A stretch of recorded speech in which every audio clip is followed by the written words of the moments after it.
What is going on? Welcome back to Jiu-Jitsu Outlet. I'm sitting down with a blue belt in Brazilian Jiu-Jitsu, a content creator, Mr. Michael Bowman. What is up, man? How are you doing? Hey, hey, Paul, thanks for having me, man.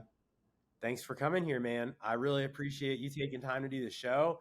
So I'm really excited to talk to you about being a content creator and kind of how you got into that process and maybe some tips for people who are listening who want to do something like that. But first, before we get into all that, I want to ask you the question that we start every interview with, which is, how has training in jiu-jitsu impacted your mental health since you started training?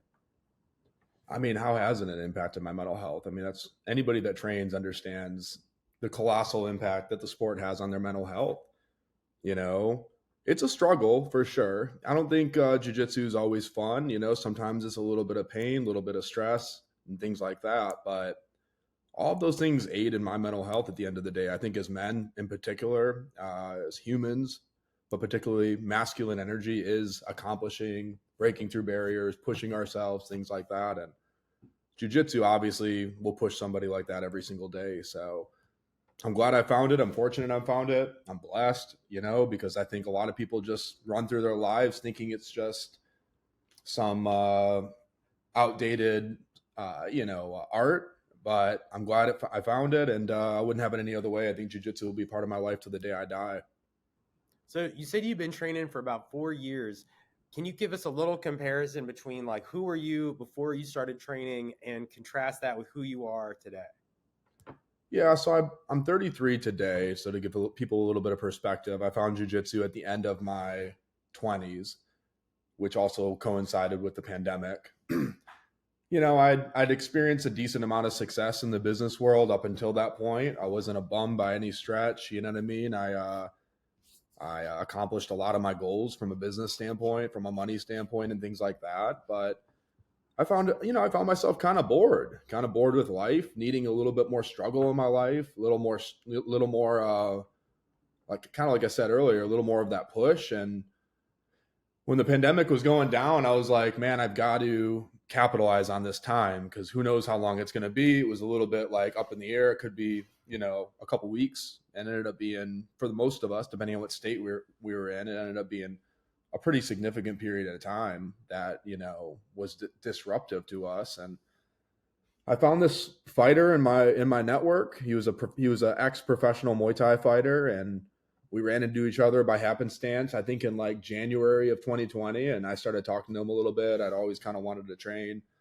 More so, I didn't know, like the average person that doesn't train, where do I start? Like you kind of hear about karate and jiu-jitsu and Muay Thai and kickboxing and boxing, and it's like overwhelming. You don't really know what to do.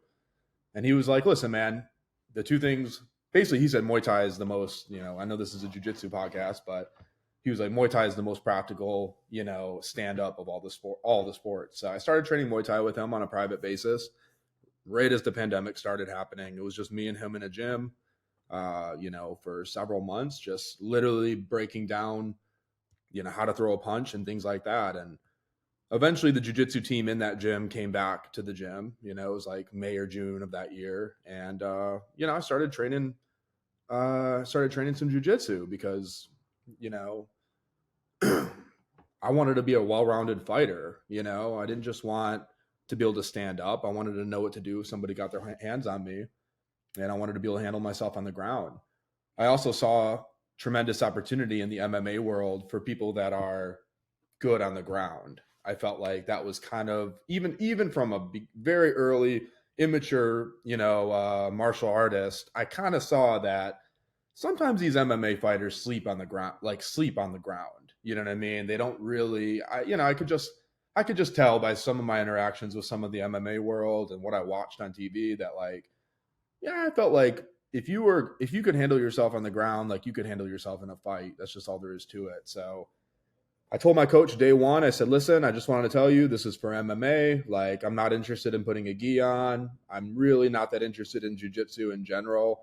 I was pretty straightforward with him that like I wanted to be an MMA fighter and I really enjoyed Muay Thai. And that's really where my passion lied. And well, needless to say, jiu-jitsu, ended up getting a hold of me for sure. And, there's something about being punched in the face for sure. Anybody that's done Muay Thai or kickboxing or boxing knows that your head can only take so many of those punches. So for, you know, a couple reasons I decided to hone in specifically on jiu-jitsu, but the number one reason being I just fell in love with it and what it did to me. I think martial arts in general, like I said, to answer your question, to go back to that, you know, I was a good person. I wasn't a bad guy by any stretch. I was a hard worker, ambitious, successful in the business world and things like that. But you know, um, martial arts just really changes you. That's all there is to it. And it.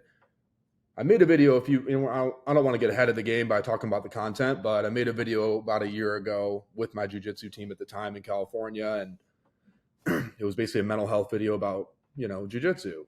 I do these weekly mental health tips, and this one was on jiu-jitsu. And I put three things in there. Here are three ways jiu-jitsu's changed my life. And number one was it forced me to silence my inner bitch. I think we all do have an inner bitch at the end of the day, and I know I do. And it manifests itself in a variety of ways. But jiu-jitsu always pushes me to silence that inner bitch. Number two, it increased my confidence.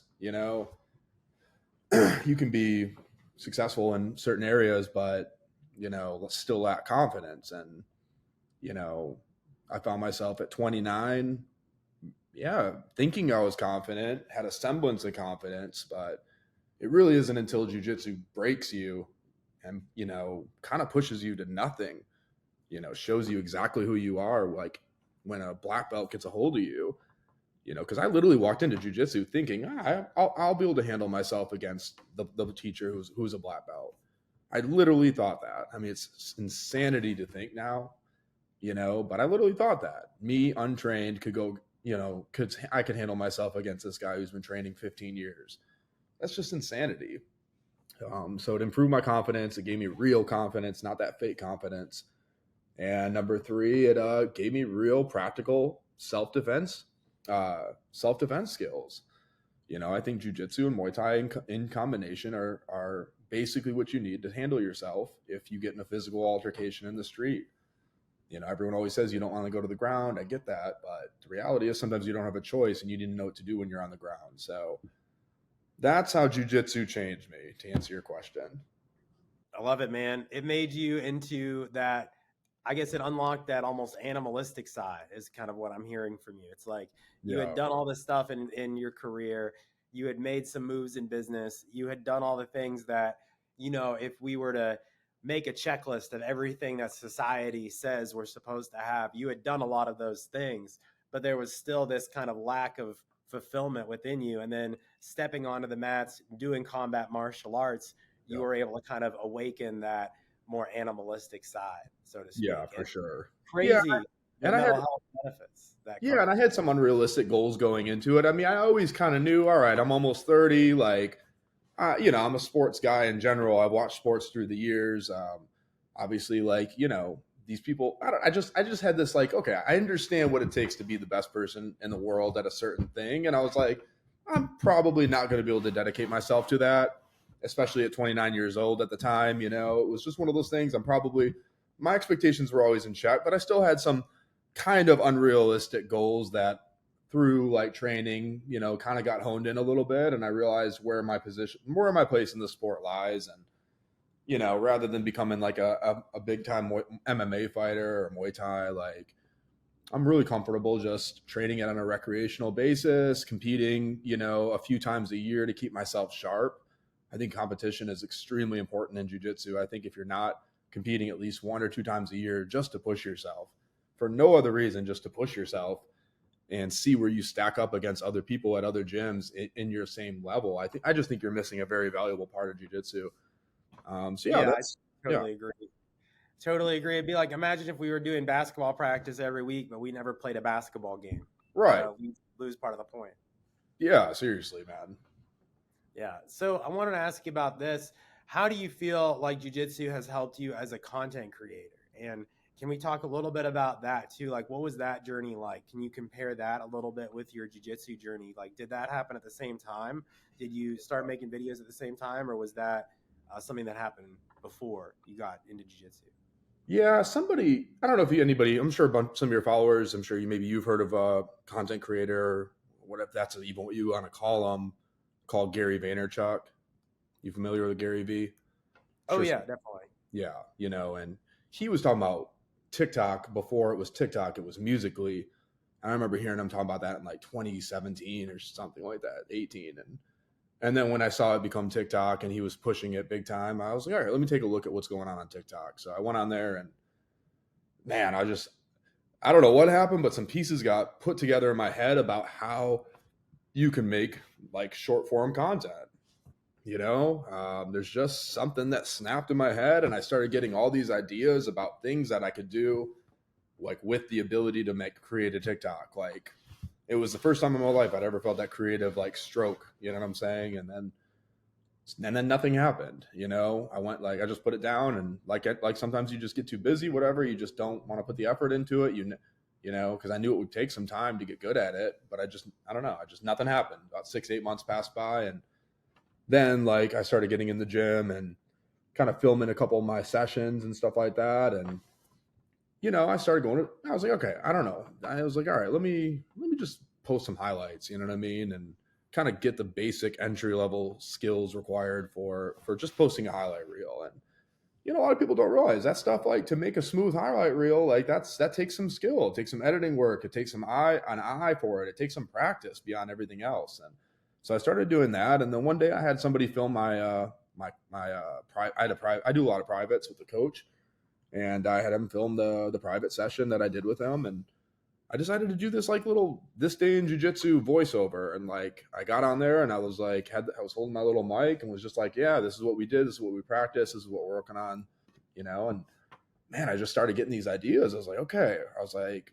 I don't know, like the world of content creation just started opening up to me. I started realizing like, I can do this for other things too. Like, I mean, I decided one day to do a little mental health video. It was my first ever mental health video a couple years ago. And it was just 3 things I do for my mental health. And somebody just filmed me doing like 3 random things, going outside, drinking water, organizing your life, like a couple of those things. And didn't take long. It was a 45-second video. It was really easy to shoot and get together. And it popped and people were like, okay. I was like, okay. So then it's just like, when sometimes like when you start diving into these things, like the ideas start compounding on each other and you start realizing other things that you're passionate about that you can make content about and things like that. So, I really go back to it. Like jiu-jitsu was like part of the reason that I got into content creation. I can't say it's the only reason. I definitely had found that was something that I'd be interested in doing prior to jiu-jitsu, but jiu-jitsu kind of gave me that outlet to get started with the editing and things like that. So that was a very unexpected perk. And I just encourage anybody, that's in jiu-jitsu, like really document your journey. One of the best things that one of my favorite things is to go back and look at my old highlights from 2.5, 3 years ago when I first started creating content. I mean, sure, I can create content way better than that today, but there's just something visceral about it, something raw about just like those early days of not only jiu-jitsu, but my content creation and things like that. And documenting the journey has been one of the best things I do. So I always have somebody at tournaments, videoing my entire tournament, my matches, even some of the post and pre stuff, the weigh-ins, the walk-ins, all that stuff. And these are all things that I guarantee myself that 20, 30 years from now, yeah, I mean, it's going to be like priceless to me to be able to walk, be a 60-year-old man and walking back and watching some of these things, you know what I mean? Some of the behind the scenes stuff. It's going to be a real look into like who I was at that age. So I really encourage everyone, document your journey. That's a very important part of this. I know like a lot of people are like, okay, I'm not good enough. I get it. I didn't really do much of that as a white belt. When I became a blue belt, that's really when I was like, okay, I can start doing a little bit of this. But know your place. If you're going to post stuff about jiu-jitsu, like you got to understand, like, don't act like an expert if you're a blue belt. That's just the truth. You know what I mean? Like, I feel like I never have. I've given advice where I feel like I'm comfortable giving advice, but I'm not interested. I've always felt like there's much better people out there and instructionals out there to learn jiu-jitsu from. For me, it was just like, this is my journey. This is what was going on in my mind when I was fighting this guy and that type of thing. Yeah, and like you said, document is the key word there. You can document your journey, and you can get started on that with just about anything, whether you're doing jiu-jitsu or whether you're doing or Yeah. whatever the heck you're up to and making Right. content about. So let's talk about that a little bit. Let's do like a little case study. Maybe there's someone watching this and they're really picking up what you're saying, and they're thinking, man, I could start a TikTok channel. Maybe they've got an idea about maybe they're going to do something about, I don't know, do it yourself stuff, like building projects at home. They're going to do, maybe they're really good at pouring concrete and building stuff on their property. So they're like, I'm going to do a homesteading TikTok channel. What are some tips you would give them? And also, what are some common mistakes that you see Yeah. people making when they get started? Yeah, I get that question often. And the reality is, like, you just have to start doing this for you. If you don't enjoy it and you don't enjoy what you're talking about, it's not something that you're, an expert in, so to speak, like, you're not going to last with it. So the number one thing I would say is just do it for yourself. Like, it's got to be fun at the end of the day if you're going to stick with it. Content creation is just like anything else. It's a grind. There's this initial period where it's all nice and fun, but then there becomes this like very much like, wow, there's a lot of work in front of me to become the content creator that I need to be. There's a lot of learning that I need to do. There's a lot of, it's a business. It's constant innovation. You're constantly having to keep your eyes to the grindstone. Like, you're constantly going to have to keep pushing things out. It's just a constant thing. And the reality is, when you're new at anything, like, people will support you and then they'll start not supporting you a little bit. You know what I mean? You'll kind of start maintaining a little bit of measure of success, and then people will start getting a little bit, what do you call it? Intimidated by that success. And content creation, just like anything, is a lonely journey. You got to do it for yourself. You can't expect the people in your life to be like all like supportive of it. It's just not going to happen. My content in particular it's a commitment. I mean, my stuff is anywhere between 60 and 90 seconds, which doesn't seem that long, but the reality is, in today's social media climate, like when we're in that scrolling mode, 60 seconds to stop and watch something is a long time for somebody. Unless you're watching like YouTube or something like that, it's a different story. But if we're talking about like Instagram, Facebook, TikTok, to get somebody to stop 60 to 90 seconds is a lot of work. So it's a commitment. So I don't expect every single person in my life to be like watching every video. You know what I'm saying? And it'd be nice if it's nice when like people, yeah, hey, I saw this video. I really, blah, blah. It's nice when people in my life support, but you just have to understand, like, yeah, so that's it. I mean, and then just post, man, just like anything. Like, people, oh God, I'll sit at the bar talking to people sometimes, whatever, drinking a drink or whatever. And like, obviously everybody's like always talking about, ideas at the bar. You know what I mean? What's the best way to get in shape? What's the best way to do this? What's the best way? And I always just say, just start. Like, you literally have been asking me for 6-8 months, like, fitness advice. You don't even go to the gym. You will not even walk into the doors. Like, that's the first step. Just post. And then like get a small little follower base and see what those few people like are responding to, and then like create more of that content, try new things. Like, these are all things that as a content creator you have to be good at. You have to be good on your feet. You have to be all of these things. So just start. And then number 3, I would say, have a spirit of excellence about your content. Like, don't be lazy about the details. The reality is, like, it's easy to be like, I don't really want to correct that. It takes a little bit of work. I got to go back into it, that kind of thing. But yeah, have this like perfectionist mentality about your content, not to the point where it keeps you from posting. Sometimes I'm just like, whatever, it's not perfect, but let's just keep going, keep this thing moving. But like, yeah, the details you need to, we're heading into an age of content creation that is pretty intense. I mean, if you look at content now versus short form video content now versus 3 years ago, it's massively different. And people are getting better. Their production values are getting better. Their scripts are getting better. Their acting is getting better. Everybody, like, if people in that world are getting better, you have to be the same. So, but yeah, going back real quick to like the documenting thing, I really believe like 30, 40, 50 years from now, people are going to look back at my Instagram or Instagrams like it and like reflect on like, what was life like in 2020, 2022, 2023, 2024? Like, and if I package a grid together that's easy to access or easily accessible and easy to consume, like, I feel like it's inevitable. People are going to look back at my grid like a journal, like, and it's like a log of like what life was like at that time. And if nothing else, it's something that I can show my kids. And I think, like, we talk about it, like, document is very underrated. So yeah, that's that, man. Yeah, I really resonate with that. Like, I've been doing podcasting since 2016. I've done 3 different podcasts. This is the one that I feel like I've really kind of found my voice with and found, I guess, what I want to talk about, right? But Yeah, because you I've love it. done, yeah, I love it. It's Yeah, great. And but the first show that I did was about jiu-jitsu, which was just about like, like the sport jiu-jitsu, like passing the guard and Kimura yeah, setups and all that good stuff. And I realized I had a lot more to talk about. So I started a show about philosophy and human evolution and the future of humanity. And that show is called Beyond Homo Sapien. You can go check it out. I did over 300 episodes. But then I realized that it was a little too broad.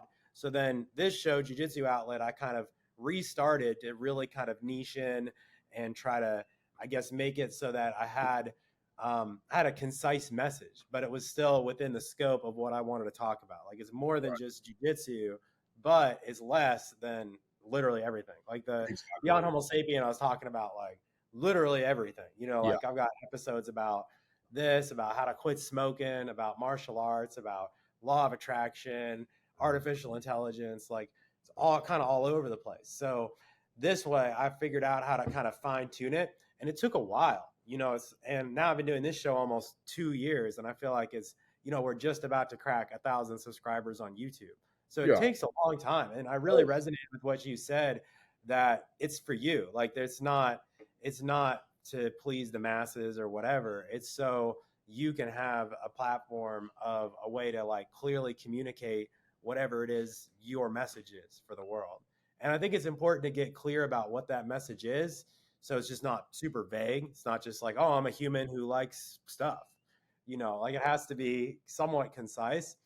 And I feel like that's where a lot of people get stuck. I feel like that's where I got stuck for sure. And honestly, I think that your page is a really good example of being kind of like targeted, but also you talk about a lot of different stuff. So, do you have any tips about that? Because I feel like that's where a lot of people get stuck, like trying to find your niche of what you're going to talk about and who you're going to be speaking to. yeah. Having a niche definitely is has some value to it for sure. You know what I'm saying? There's just certain topics out there that people want to follow a niche creator on, and if that's what somebody wants to do, more power to them. Like understand that this is just this is a particular topic. Like my friend is a drifter. He drifts out in like Colorado and things like that. He drives a lot of Subarus. Like he has a very like targeted brand. We did a mental health tip together because he's a childhood friend of mine, and you know none of his base like watched it. Like it was really weird. Like we collabed and everything, and like not nobody watched it. Like the people that follow him are following him specifically for drifting and the Subaru whole thing. But like for me, what did I want? And the reality is, if you niche down, you can usually grow quicker. I fully believe that. Like it allows you to really find your audience, really target it really quickly. But I just didn't want to be niche down. I mean, when I started making mental health content, everybody was starting to like be very clear, like we want this, like this is what we want you to produce and things like that. And I was like, okay, I'll play ball a little bit. I'll kind of put my hat on that and kind of make that like what I'm a little bit known for. And I was fine with that. And I'm going to double down on that this year. I'm going to make sure I'm very consistent. If nothing else, make sure I'm consistent with 52 mental health tips this year. I just feel like that would be really good for my brand. But yeah, man, I wanted to build a more versatile brand, something that I'm not chained to, something that just reflects me as a person. That's definitely not just one faceted. We're all multifaceted people. We all have multiple interests and things like that. So I could get a little bit better with just ignoring what everybody's responding to and just creating content that works for me. But at the end of the day, I am a content creator. My goal is to continue to build the brand, and I got to listen to what people are responding to. And like, for instance, I stopped posting a ton of jujitsu content when I really built a decent following, just because the majority of those people weren't really interested in jujitsu. Like that wasn't really something that they were following me for. But like at the end of the day, it's still who I am. So I will still continue to post my highlight reels and things like that. But I'll probably not post a reel to my page of like me and my team rolling in practice. That's something I'd post to my story or something like that. But like those were my bread and butter back in the day. I mean, me and a friend sparring at the park, sparring boxing at the park. Like those were my reels back in the day. those former like foundational reels are now stories for me, whereas like a lot of like what I post on my grid is just much more thought out and much more planned and things like that. But so that's my answer to that question.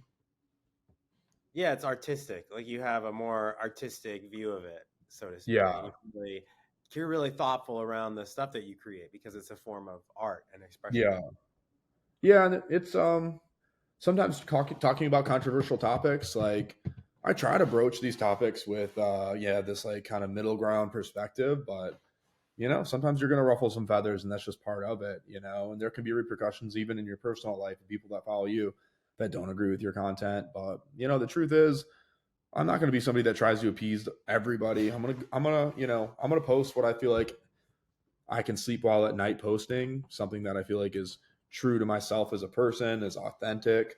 One more thing about like my advice that I would give, people looking to become content creators, like be authentic. Like, because honestly, we are getting so much better, and I say we as a collective group of people that are consuming content on social media, we are getting so much better at sniffing out inauthenticity. It's like we're good at it. We're easy. It's like, oh no, that's not real. That person's reaction isn't real. Like, this is obviously fake. Like, we're getting better at that as we evolve with this thing, and I would just say, like, authenticity, man. You don't want to be somebody on social media that you aren't in real life. That's probably my number one fear is to like become a hypocrite on social media, become inauthentic on social media. So be authentic, no doubt about it. I think that's just important for life in general, like being a real authentic person. It's not good to hide who you are because then what's going to happen is you're going to end up attracting people who like you for someone that you're not. If you're always Yep. just chameleoning and blending in, you're going to attract people where that's who they know and they like that person, but it's not actually you. And then you get stuck in this sort of life where you're not actually able to be yourself because you're just Yeah. trying to be who everyone else kind of sees as you. This is Yep. getting a little bit philosophical, but like everyone has a different experience of you. Like Michael, your experience of me, Paul, is just limited to this conversation, right? Because we just met. But Yep. there's a version of me that exists in your world. Right. And then obviously there's me, the real me, but then there's also my wife's version of me that she knows. And she knows me really well. Obviously she knows me better than us because we just met and she's Yeah. my wife for 5 years, but she doesn't even know me, right? Because she doesn't know the full me that I know because she hasn't been with me since I was born. So like literally the only person who will ever know you fully is you. Yep. And you're the only person who can tell us like who are you? Right? And if you're acting a certain way to please other people, then you're literally killing that version of you that you really are Yep. because you will never be that person because no Yep. one else will know that person. Yeah, and people just respect people that are themselves. You know what I'm saying? Not to get political at all, but that's one of the reasons like Donald Trump was successful, was because like people were like, yeah, he's an asshole, whatever. They might be thinking, I don't agree with everything, but he's just he's like unabashedly who he is, like in front of the public. And whether that Yep. was a show or whatever, it's not here to talk about that. Neither here nor there. But like that was people's perception of why, that's one of the reasons he was successful. And if I'm being honest, like anytime I've like socially just socially over the years, tried to be someone I'm not, just people can tell. Like it's just one of those things. It's not a real vibe. And I've just learned this. Like even if I'm like maybe a little over the top blunt with someone or any number of things, like I don't know. I just feel like they respect somebody more when they're just like sure that this is who, like, this person's not faking, they're not being inauthentic, like they're being real. I just feel like people just respect that more at the end of the day. So Yeah. yeah. 100%, man. And yeah, like with me, I'm on the autism spectrum, and I've spent a lot of time in my life doing the chameleon thing, where you get really good at blending in with other people. I was Yeah. always just paranoid that people would think I was weird. I Yeah. was always like, my worst case was that people would realize that like I was this weirdo or this Mhm. different person because I always felt very different. And now I've just come to realize actually there's a ton of people that feel that way, and Right. I am different, and I can fit in with all the other different people who are Yeah. also feeling that way. Right. And there's a crowd for you no matter what you believe in, no matter who you Right. are. You just got to find it, Yeah. and just be Yeah. yourself and you'll find those people. Social awkwardness. And this is obviously not what we're talking about, but being socially awkward, like that's something I definitely struggled with early on and for years and years and years. And I don't know, man. I just started realizing everybody's on their own journey. Everyone's self-conscious. Everyone's thinking about themselves in the sense of like paranoid about somebody's going to find X, Y, and Z out about me or whatever. Everyone's trying to, save face, so to speak. So I was just like, you know what? At the end of the day, I am who I am. Like, if people don't like it, so be it. But there's just no reason to be like all socially awkward and things like that. It doesn't do anything for anyone other than make me get in my head and make me actually. That's actually what makes somebody weird. You know what I'm saying? Yeah, is when you're like so worried about it and other people can Right. tell because you're trying to fake it, trying to put on Right. some fake thing. Like you said, people can tell. Man, just kind of going back to everything we've been saying, it's almost like jujitsu kind of helps a person do that. It gives you that confidence to kind of be yourself. And like you said, it gives you like a real confidence, not that fake bravado Yeah. confidence, but it gives you a real confidence, which allows you to then be yourself, which then makes you a better whatever, better father, better content creator, better doctor, like whatever you try to do, that confidence and that authenticness is going to help you. That authenticism, Exactly. I guess I can say. Couldn't agree more, man. Dude, well, Michael, it's been a great conversation with you, man. I know we got to wrap this up, but is there anything else that you wanted to share related to mental health and martial arts? Like, is there anything else you want to talk about related to that topic? I mean, listen, I would encourage anyone that's interested in, hearing a little bit more about what I have to bring to the table to follow my Instagram. You can find it. It's a little bit of a different name than what I'm about to tell you, but if you type in Bowman TV, that's B as in boy, OWMAN TV, like television, you'll find my page and you'll find a couple hundred videos of things I've talked about over the years from, mental health to dating to jujitsu and so on and so forth. But one of the cruxes of my page is basically from a mental health standpoint is, there's things we do in our daily lives that make and break our mental health, and a lot of times we don't even give them proper credit. Like when we think about mental health, the first thing that pops off is journaling, therapy, like meditation, yoga, kind of these very traditional views of working on your mental health. But, and they're valid for sure. All of those things have some validity to it, but I would just encourage anyone to just start becoming very self aware about the things that make and break your mental health. And you'll start realizing things like, damn, when I'm stressed, sometimes I get in the car and I go for a drive. And like going for a drive literally helps my mental health. Or like, damn, when I'm hanging around this person, they're a gossip and they're talking shit about all these different people, like that really negatively impacts my mental health. Or like, damn, when I'm not having a good day, I don't drink water. My life is unorganized. There's Amazon packages that are piled up at the front door. There's all these different things in my life that are, out of whack. So when you start realizing like all of these things add up, make and break your laundry, all this stuff makes or breaks your mental health, like you can start then working towards these things. And I don't think I'm like a clinically depressed person. I've always had kind of a normal life and a normal childhood, but I've always been a really deep thinker. I've always felt things deeply, and becoming self-aware over the years about all these different little things that in my life that kind of work towards or against my mental health has been a very healthy thing for me. So if you follow my page for my mental health content, like just understand that like I'm going to look at mental health a little bit different. I'm going to be posting kind of pushing some ideas out there that you may have never thought were actually something that works against your mental health. And yeah, like I said, so I'll cut it at that. Like I said, Bowman TV, and look forward to having anybody that wants to follow me as a new follower. So Dude, Michael, thanks so much for coming on the show. And hey, if you're listening to this and you want to follow Michael, I'll put all the links down below. So go check on those links and click them and then click that follow button. Michael, thanks so much for coming on the show, bro. And been great connecting with you, man. Thanks for thanks, sharing your Paul. story. Yeah, man, appreciate it. Best of luck to you, man.